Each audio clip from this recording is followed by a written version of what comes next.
ঈদ উপলক্ষে নতুন web film লাশ নিয়ে আসছেন অভিনেতা আফফান মিতুল। বরাবরই ভিন্নধর্মী চরিত্রে অভিনয় করে প্রশংসিত হওয়া এই অভিনেতাকে এবার দেখা যাবে এক রহস্যময় ডোমের চরিত্রে।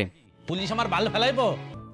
ওয়েব ফিল্মটির ট্রেলার লঞ্চ উপলক্ষে এক ঘরোয়া প্রেস কনফারেন্সের আয়োজন করা হয়, যেখানে উপস্থিত ছিলেন নির্মাতা আকাশ আমিন, প্রযোজক শিমুল মাহমুদ এবং চিত্রনায়ক আফফান মিতুল।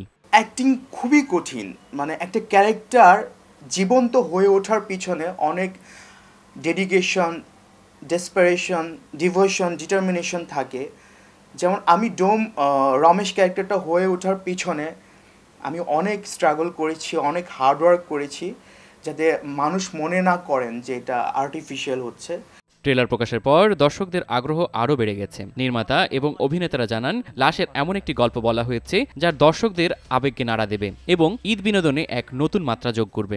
সমাজের যে গরিব মানুষগুলো আছে, যাদের কোনো নাই, যাদেরকে টেক কেয়ার করার মতো কি নাই, এই ধরনের মানুষগুলো ধরে নিয়ে কিডনি অজ্ঞান করে কিডনিটা একটা ডাক্তার থেকে ট্রেনিং নিয়ে ওনাদের সহায়তায় কিডনিটা খুলে কিডনিটা পাচার করে দেয়, কিডনিটা বিক্রি করে। তো সে মানুষটা মারা যাচ্ছে। তো এইটাই হচ্ছে, এই জন্যই নামটা লাশ দেওয়া। পরিচালক আমাকে বলল যে ভাইয়া একটা গল্প আছে, গল্পটা এরকম আছে। তো আমি দুষ্টমি করে বললাম যে ভাইয়া তাহলে আমি অভিনয় করতে পারি নাকি, ডোমের একটা ক্যারেক্টার। তো ওই ক্যারেক্টারে আমি অভিনয় করেছি আর প্রডিউস করেছি।